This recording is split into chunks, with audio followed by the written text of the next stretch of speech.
for this live broadcast, I want to give you guys an important update. We have a new update from the FBI from the case here in the U.S. So the warrant of arrest of Kibuloy is finally public. So like I said before, every time there's changes, no, sa mga document na sinasubmit at nire-release ng attorney about sa case dito ni Kibuloy, meron tayong natatanggap na notification. And I want to share with you. I want to share that documentation with you guys. So, i-share ko sa inyo itong aking email, no, na natatanggap kapag tayo ay kapag merong mga bagong pangyayari. So, I want to share my screen with you so that you guys can see what I'm seeing. And that's one of the updates. The other update is I am going to give you guys the update of what's going on there in the Philippines as well right now. No, mga nangyayari dyan sa Pilipinas. So, yan update natin. But before that, yung pinakaunang update ko talaga that makes me so excited this morning when I open my eyes. Dahil sa notification na yung warrant of arrest ni Kibuloy ay public na ngayon. So, ano bang ibig sabihin yan? So, okay, now I will share my screen with you guys para ito ay inyong makita. Ito, i-open natin pareho you guys so that we can both see what's in here.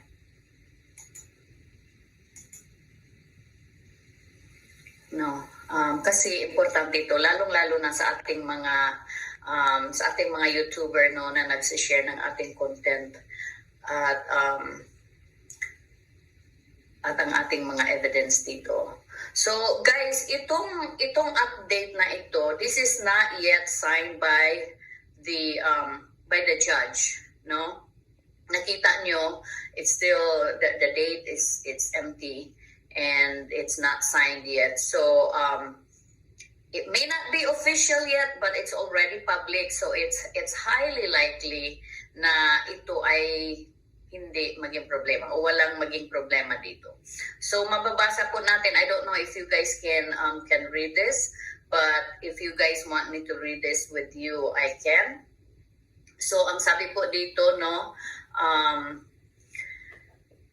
di na lang natin basahin yung sa taas. Ito ay about the attorney, the state attorney state. So dito tayo sa ating attorney for plaintiffs, number 9. United States of America, United States District Court for the Central District of California. Doon po ang nagho-hold ng kaso ni Kibuloy dito sa US, sa California. So United States of America plaintiff versus Apollo C. Kibuloy and all. No? So ang sabi dito, upon application of the government and for good cause shown, the arrest warrants and returns in this case are unsealed. It is so ordered. So it's not yet signed because it was just submitted, no? At gusto ko lang na ma-share ko sa inyo agad ito.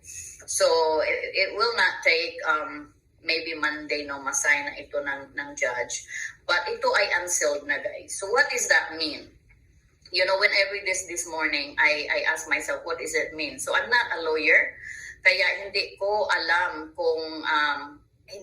exactly kung anong ibig sabihin. So I asked, you know, to our lawyers, friends, no, na mga kaibigan natin, ibig daw sabihin nito ay tapos na ang investigation ng FBI. Kaya public na yung warrant. So anytime Kibuloy will be arrested na, no? I think that's what it meant. So correct me if I'm wrong kasi hindi naman ako lawyer. No? But this is what it says here. So, yan po ang update, ang big update ngayon dito sa US, pangyayari dito sa US. I also shared that with the with our senator, with our honorable Senator Risa Hontiveros sa kanyang team. We share that updates na nangyayari dito sa US kasi it's important na alam din nila kung ano yung sitwasyon dito sa US. So that's the update here sa case ni Kibuloy dito sa US. Now let's talk about the update there in the Philippines. So as we know guys na on the 5th of March ang third hearing ni Kibuloy sa kaso niya o sa investigation na nangyayari sa Senado. Ngayon po, marami po sa ating mga tawag dito, mga family and friends who are affected in regarding sa case na ito.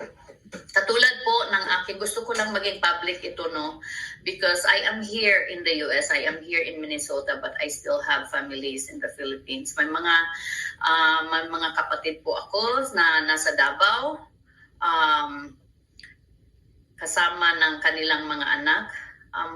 Ilan po sa aking mga kapatid ay nagkaroon po ng death threats, In fact, last night, yung dalawa sa aking mga kapatid ay nagpa-blatter na doon sa kanilang barangay at sa kanilang mga kapulisan because someone are naghahanap sa kanila na talagang yung description ba ni Kibuloy na tawag nito yung angels of death niya, katulad ng sinabi niya sa kanyang mga audio na shinare natin dito sa ating channel, na lahat na lumabas doon at kumakalaban sa kanya ay papatayin o hahabulin ng angel of death niya.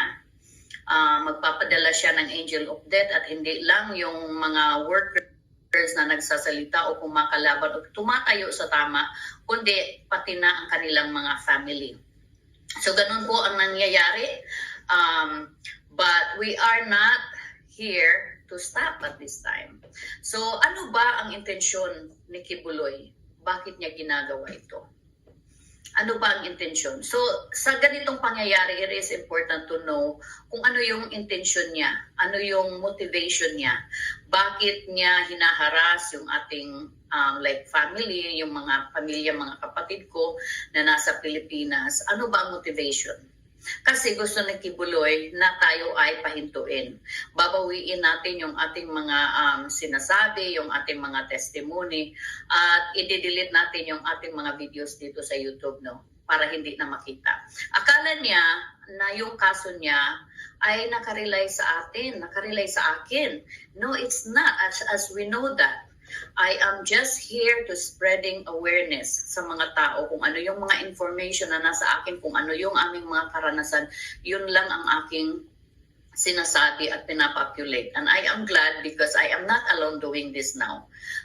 So ngayon, gusto ni Kibuloy na tayo ay pahintuin. Kaya pati yung ating mga family, mga mahal sa buhay, mga kapatid, ay dinadamay nila.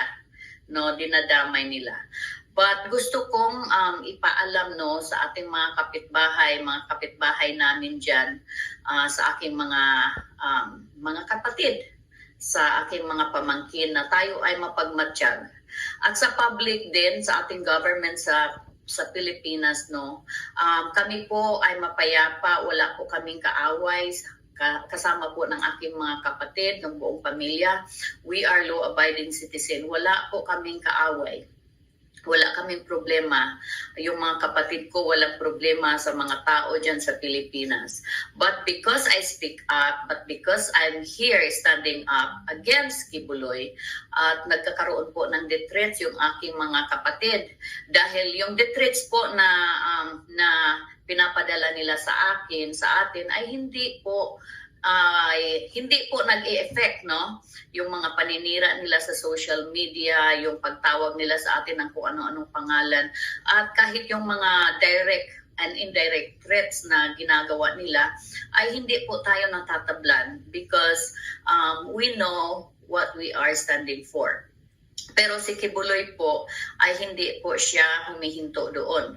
Kung gagawin po niya ang lahat para tayo ay magiging affected sa mga nangyayari sa kanya.